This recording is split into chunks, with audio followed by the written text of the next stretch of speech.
OK, so we're going to make chocolate ganache. This is really easy. I'm sure all of you know how to do it. Basically, we're going to shred a good quality chocolate, bring cream up to the boil, and pour that hot cream over the chocolate and allow it to melt. So we're going to shred the chocolate. What I've done is I've already shredded one block. So there's 2 blocks of chocolate in here, which is 400 grams. And then we just need 300 mils of cream, and we're going to bring that to the boil and pour that on top of 400 grams of grated chocolate. We're also going to put in a little bit of butter, which will enrich this chocolate ganache. There's about 30 grams, OK? Cream's up to the boil. Pour it over the chocolate. And just allow that to melt through. So what I'm looking for is a lovely, smooth, silky and slightly thick ganache, which will actually thicken as it cools down. And what you can do with ganache, which is a nice touch, is you can whisk it when it's cool. Not cold, because it'll be too hard, but when it's cool, and it'll aerate it slightly and make it a little bit lighter, all right? So I'm going to pop this in the fridge and let it cool down. So what we're going to do now is build this cake, and all we're going to do is just layer this little baby up. But first, before we do that, I've melted some chocolate. What I'm going to do is just paint one layer with the chocolate. The reason I'm doing this is because I'm just actually sealing the bottom, because I'm going to flip it over, and that's going to form the base of this little opera cake, OK? So what it does, it gives it a firm base as it sets, all right? First thing, coffee syrup. Remember, that was our sugar syrup with the coffee essence in it. And you just want enough so that it starts to penetrate into the sponge and just give it a nice coffee boost or coffee flavour, and it makes it nice and moist as well. So a bit of this soft buttercream. And just nice thin layer. And it doesn't matter if it goes out of the edges a little bit, because we're going to trim that off anyway. So next, little layer of sponge, like that. And what I do is just press it down and just make sure that it's nice and flat.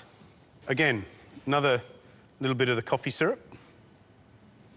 And this cake's quite resilient. It's not a super light Neapolitan cake. It's quite a dense, rich and extravagant gâteau. So this can be popped in the fridge and allowed to firm up and just absorb all those flavours, you know, particularly this coffee syrup. Let's have a look how that ganache is. It's nice and soft. Could be a little bit firmer, but it'll be fine for this because we only want a very thin layer. Oh, my goodness. Bad, bad. Looks beautiful, doesn't it? And all we're going to do is we're going to repeat this until we've got a couple of layers of each one. Top it off and mask it with a bit more ganache. OK, the opera's been in the fridge for a little while now, so it can set. So what we're going to do is we're just going to trim off those rough outside edges.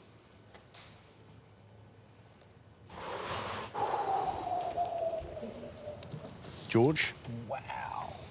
It's an oldie, but it's a goodie. It's an oldie, but a goodie. It's beautiful. May I? That. Yep, you can have a little trimming. That's a big one. That's delicious. Nice? Delicious. It's textural, it's bitter, it's coffee, there's sponge, it's yum.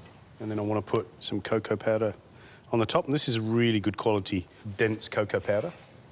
And then I'm going to lift that up, pop it on the plate. So you're going to put a little bit of cream on. Yeah. A little bit of creme fraiche, which is quite dense. Oh.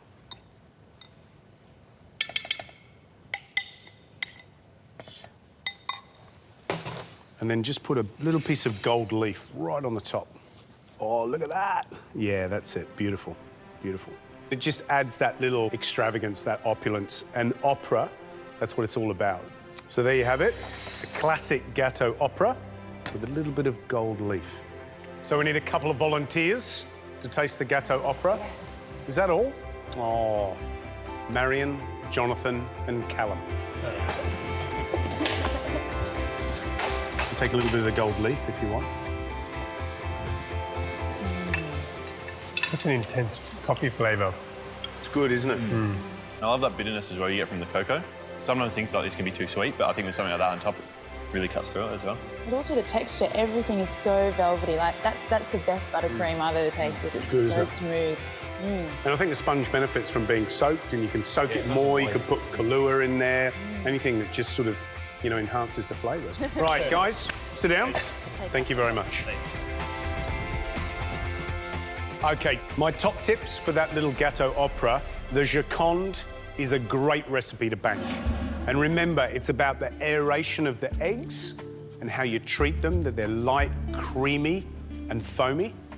The second tip is how you fold in the dry ingredients into the wet. Has to be really gentle, turn the bowl and lift it over itself so that you incorporate it thoroughly, but you don't knock out all the air. All right, guys, it's been a massive week. Come up and grab some food.